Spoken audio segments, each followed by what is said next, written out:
In this video, as you watch the deep meaning images, I'll be sharing deep motivational words. Hope you'll be able to follow both of them. What happens when everything around us is moving, yet something inside us refuses to follow? We wake into motion, screens refresh, calendars advance, conversation overlap. There's evidence everywhere that time is doing its job. And still, there's this pause we don't name. A weight without a label. Not heavy enough to alarm anyone. Not sharp enough to demand attention. Just present. We carry it like background noise. Something we assume everyone else has learned to ignore. We stand in the room where time hums. You can hear it if you listen closely, the raw electrical sound of days passing. But nothing in the room moves. Not the furniture, not the air. We tell ourselves that stillness is rest, or patience, or timing. But underneath that explanation, there's another awareness forming, a subtle one. Something like, this isn't rest, this is suspension.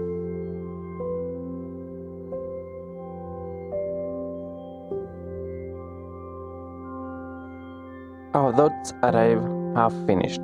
I will start tomorrow. This should feel different by now. Maybe this is just how it is. The sentences trail off because we already know where they lead. We have followed them before. We don't argue with them anymore. We just let them sit beside us.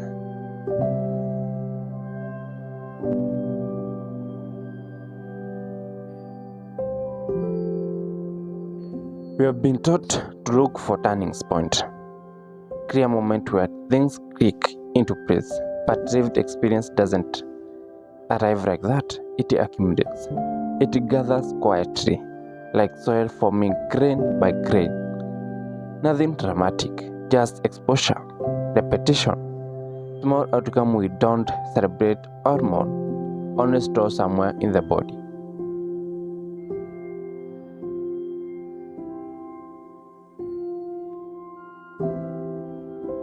We notice that the path behind us doesn't form straight like when we look back. It loops, it hesitates, it doubles back on itself. At the time, those bends felt like mistake. Now they look more like weather patterns. Necessary shift that kept something alive beneath the surface. Growth, it turns out, doesn't respect our timeline. It moves when it has enough material to work with.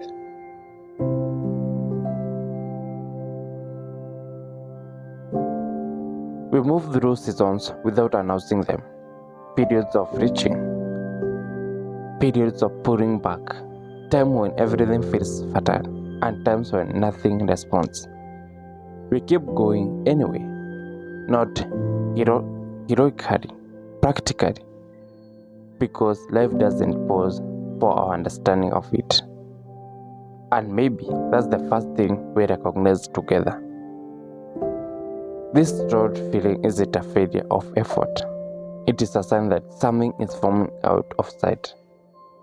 Not ready yet, not articulate, but real.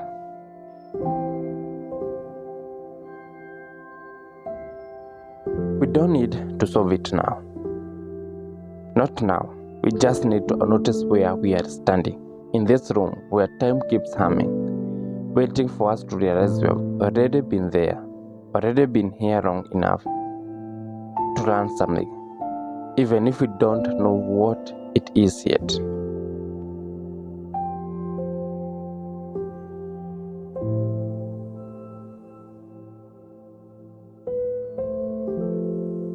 At some point, we start to recognize the pattern, not as a problem, just as a shape we keep tracing. It shows up in small decisions, the kind that don't look like decisions at all. Staying silent when a pause asks for honesty, reaching for the familiar option because it fits the day better than the truth. saying yes without checking what it costs, saying no without checking what it protects. None of those moments feels important enough to mark, yet together they form a direction. Not chosen loudly, but chosen repeatedly.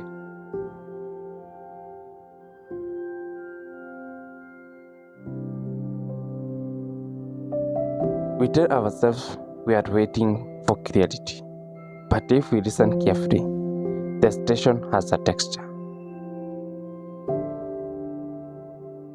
It feels practiced, almost comfortable. You have rehearsed this stance, half ready, half withdrawn. So many times it starts to feel like who we are rather than something we are doing. There's a strange gap between understanding and enactment. We can explain our own patterns with impressive accuracy. We know why we avoid certain conversation. We know which habits drain us. We know what keeps getting postponed. That knowledge doesn't liberate us. It just sits there, watching. It's like rereading the same page, expecting the ending to change because we are more aware now.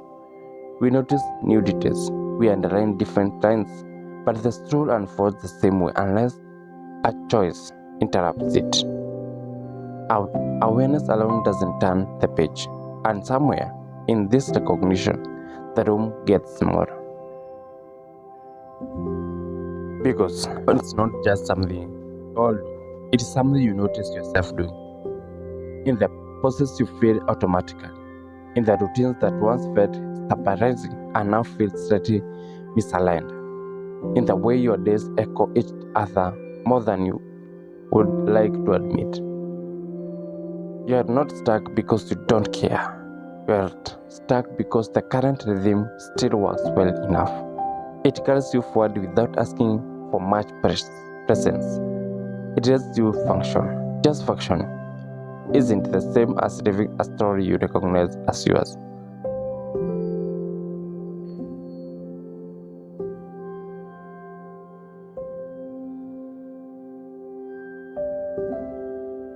Every choice, even the quiet one, nudges the narrative.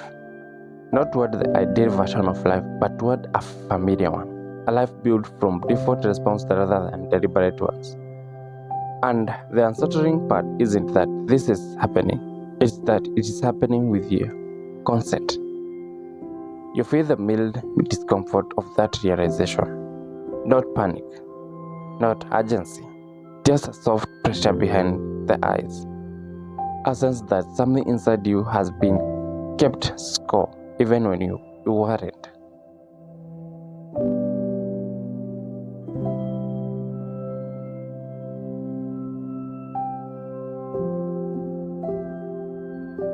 We don't need to dramatize this moment. We only need to stay with it long enough to see the pattern clearly. To admit that understanding doesn't and hasn't changed our direction yet. To acknowledge that rhythm matters, that how we move through ordinary days quietly defines the journey. And once that's seen, there's no accusation in it, just recognition. The kind that changes how the next page feels when you reach it, even before you decide whether to turn it. You start noticing how carefree you have been avoiding certain edges. Not the dramatic one, the small, dishonorable edges. The notebook you meant to keep, left untouched after 3 honest pages. The decision you circled for weeks, convinced that more time would make it clear. The conversation you rehearsed internally, then edited down to silence. None of this feels like failure while it's happening. It feels like caution. It feels like maturity. It feels like keeping things intact.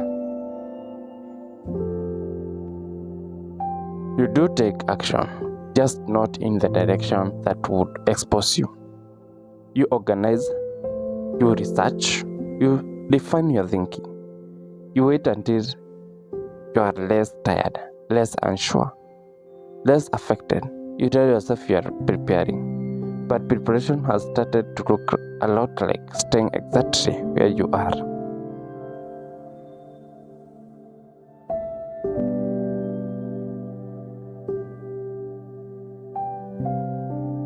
The cost shows up quietly, a low level tension you carry through the day, a sense that part of you are working overtime to keep other parts unexamined.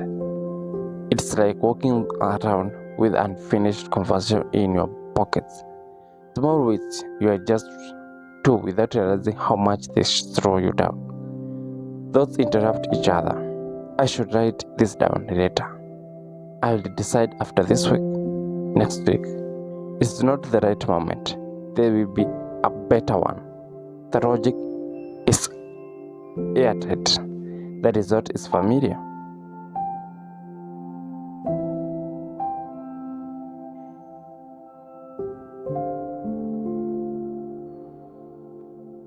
At some point, you remember when you are tired, when you tried to be honest with yourself on paper, not performative honesty, just naming that what felt misaligned. You wrote until the words started suppressing you, and then you stopped. Not because it wasn't working, but because it was. The page began asking questions you didn't yet want to answer. Looking back, that wasn't a lack of discipline. It was a boundary you hit without knowing how it to cross it. Experience tends to do what? To do that. It brings you right up to the threshold and waits. Not to test you, but to see if you will notice where you are standing.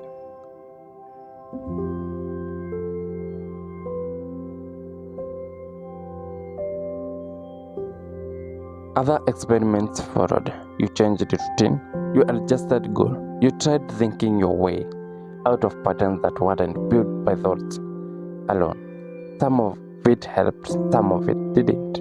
What stayed consistent was the instinct to protect yourself from discomfort by postponing exposure.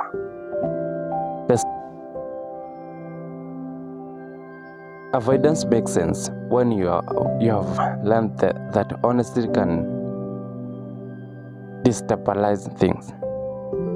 You have seen what happens when the truth arrives too early or without care. Manage the time. You soften the edges. You keep things mostly functional. But there comes a moment, often unnoticed at first, when avoidance stops preserving stability and starts eroding it. The tension that once felt manageable begins to leak into irritable areas. Your patience softens. Your energy fragments. You feel resilient on the outside and strongly brittle underneath. This is where the past becomes clear, not as regret, but as data. You see that every challenge you stepped around still taught you something. It showed you what mattered enough to fear. It revealed where your values lived before you had language for them. The heat of those moments, when you almost spoke, almost chose, almost stayed, didn't destroy you, it shapes you. Resilience wasn't built by getting it right. It was forged by standing close enough to difficult to feel its temperature, by stepping back with more information about yourself.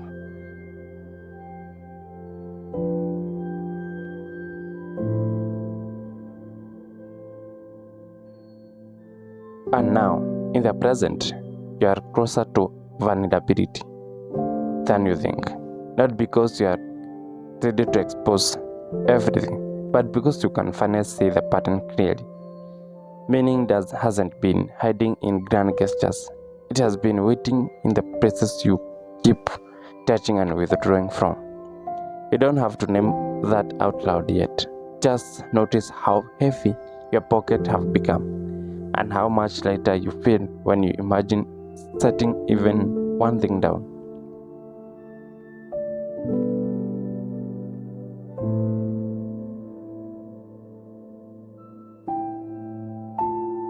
For a long time, you look for meaning the way people look for signals.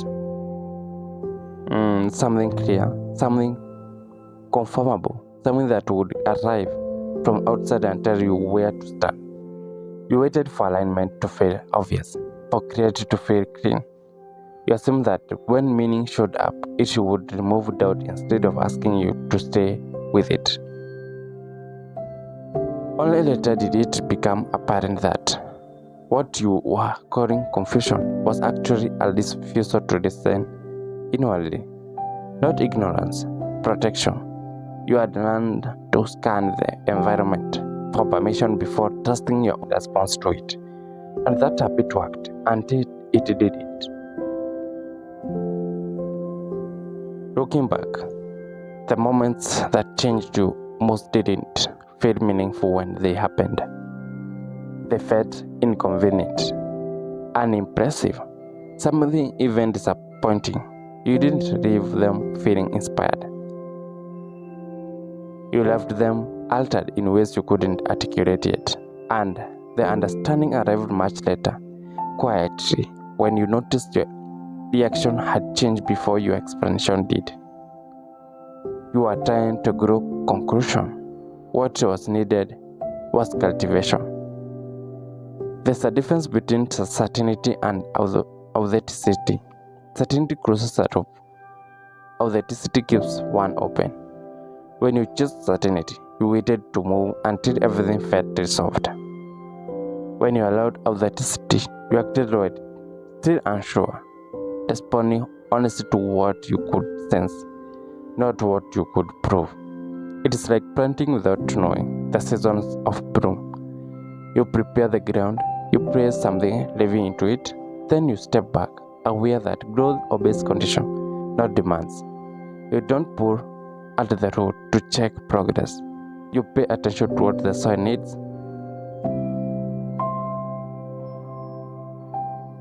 Experience taught this slowly, through consequences you didn't anticipate, through outcomes you didn't match your plans but did match your values.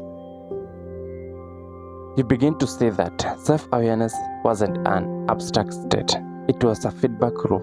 You noticed how your body reacted when you compromised, how your attention sharpened when you acted in alignment, how gratitude appeared not after everything went right, but after you stopped fighting what was already true. Meaning didn't arrive fully formed. It grew in places you tended without expecting reward. In moments where you chose honesty over optimization, in decisions that didn't make you feel impressive, only intact.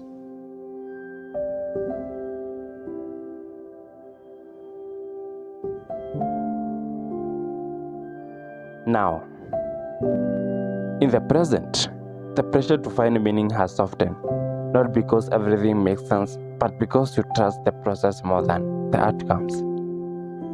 You recognize that understanding is often delayed, that today's confusion can't be tomorrow's clarity, provided you don't abandon yourself in the meantime. The path you are on isn't paved with certainty, it is paved with small, authentic response to real condition. You don't need to announce them, you just need to notice how they feel when you make them. Growth is happening, not eventually, not visibly, but in the way your internal landscape has become more workable, more responsive, less hostile on your own presence. You are no longer waiting for meaning to arrive. You are noticing where it's already taking your route and adjusting how you care for it, one ordinary moment at a time.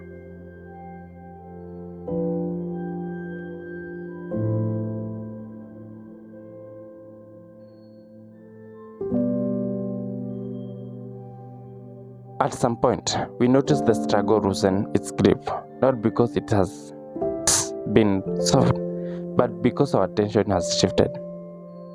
We spend so long watching ourselves think, measure every reaction, testing every inconsistency, that the inner world becomes crowded. Too many mirrors, too much interpretation. Then, almost accidentally, we look up. Someone else is there, and need we didn't create. A moment that asks for presence rather than analysis.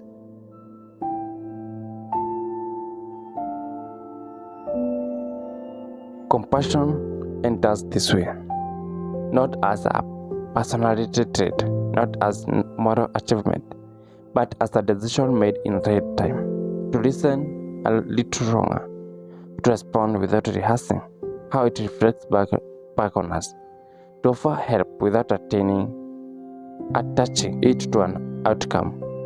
Those choices don't announce themselves, they digitally redirect energy. It's like adjusting the lens instead of changing the scene. The circumstances remains, the uncertainty remains, but the angle shifts, and suddenly the inner noise has less space to echo.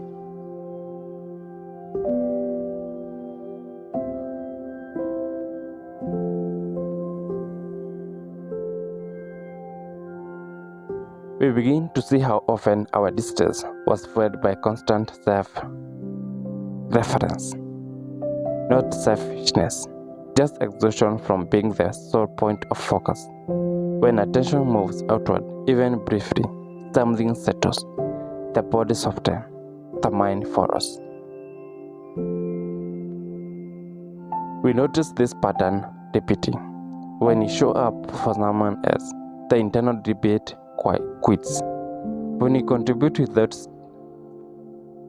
strategizing, there's a sense of alignment that doesn't need explanation. When we act with care, not to fix ourselves, but to meet the moment honestly, the friction eases. This isn't self-reassurance.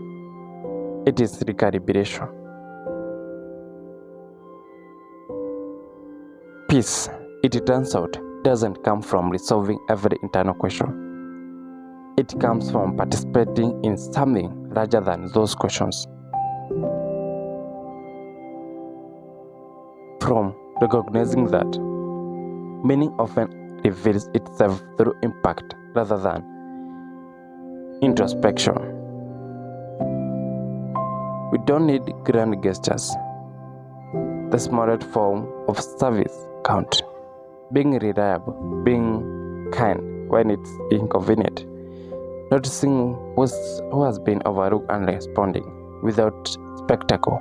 Those moments don't feel proud while they are happening. They feel ordinary, useful, and afterwards, there's less resilience inside. We have been taught to look inward for answers, and that has its place. But the turning point often comes when we stop asking, what does this say about me? And start asking, what does this moment need? That shift doesn't erase our struggles, it contextualizes them. It reminds us that our inner life is connected to other lives, whether we acknowledge it or not. We feel relief here, not relief from responsibility, but relief from isolation. The sense that we don't have to carry everything alone or make every experience meaningful by ourselves. When our decisions are guided by care for others, for the shared space we inhabit, something stabilizes. The inner conflict doesn't disappear, it becomes quieter, less central, more workable. We are still in motion, still learning, still uncertain, but we are no longer trapped inside our own heads. We are part of a wider exchange now. Your meaning reflects back to us in through the ways we show up, and the ways that showing up changes us in return.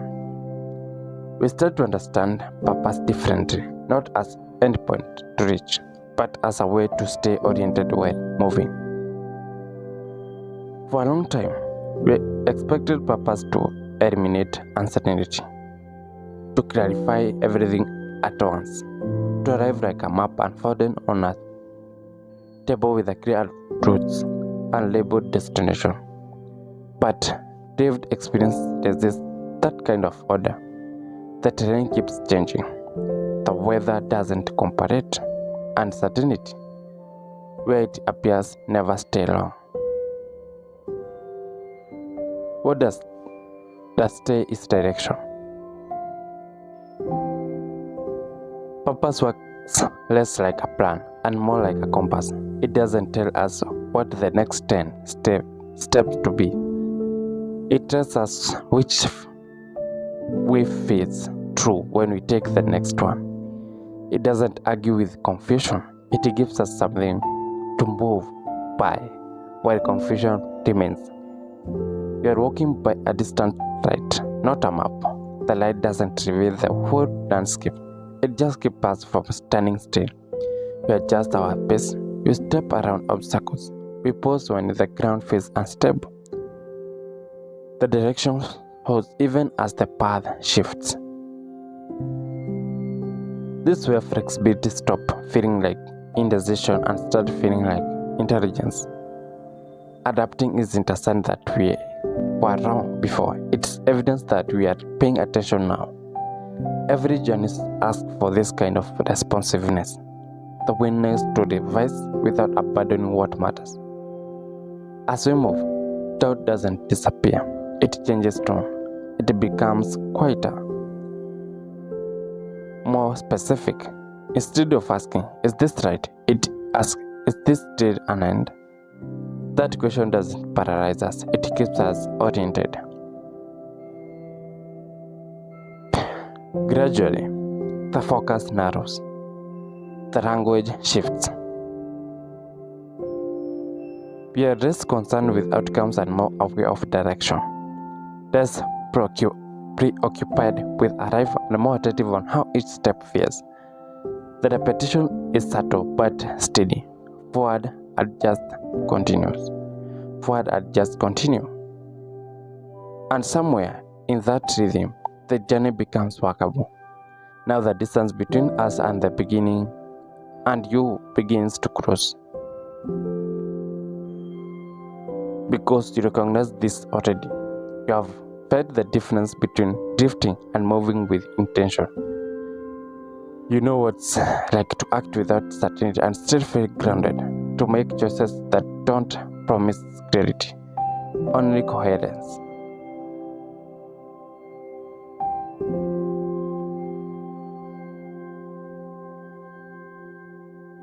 You are not waiting for uncertainty to vanish.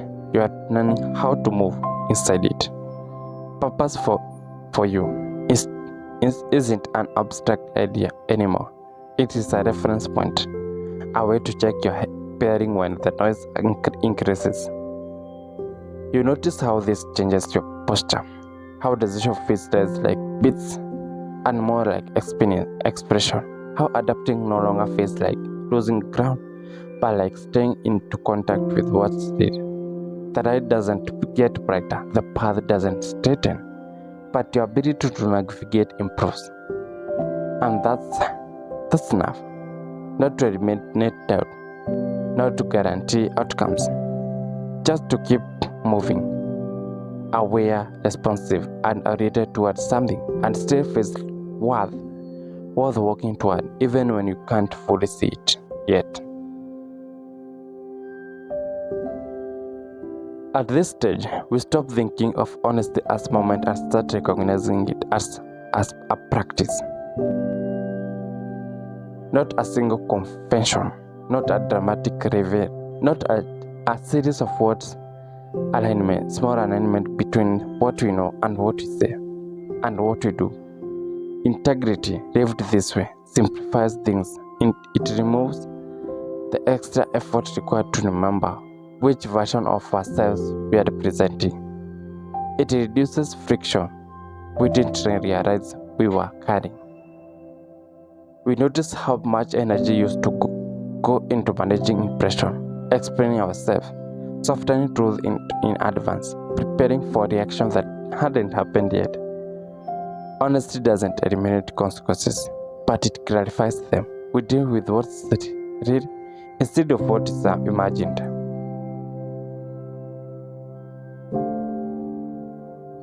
Looking back, there were moments when telling the truth changed relationships. Some deepened, some loosened the grip. A few ended. At the time, those shifts felt like losses. Now they look more like corrections. The connection that remained could bear weight. The ones that didn't were already fragile. This wasn't about being blunt or careless. It was about removing layers rather than adding armor. Letting ourselves be seen without over-defending. Accepting that trust forms slowly through consistency, not control. We learned that when decisions are made honestly, even when they are uncomfortable, they tend to age well. The initial discomfort fades, the relief lasts. The opposite was also true. Compromises made to avoid tension linger far longer than the tension itself. Life doesn't become simpler in structure. It becomes simpler in feel. We have moved through different seasons carrying this understanding. Times of expansion and times of contractions. Periods when honesty fit natural and periods when it required deliberate effort. Each season asked for something slightly different, but the underlying principle held. There's richness in this kind of living, not because everything works out, but because few things feel forced. We trust ourselves more than, not because we are always right, but because we are willing to live with the consequences of being truthful. In the present, this stability doesn't feel rigid, it feels grounded. We are less reactive, less inclined to force outcomes, more willing to let situations unfold without interference. Integrity doesn't make life easier, it makes it clear. And clarity, sustained over time, becomes its own form of stillness. One built not on control, but on quiet confidence that comes from knowing we are not betraying ourselves as we move forward.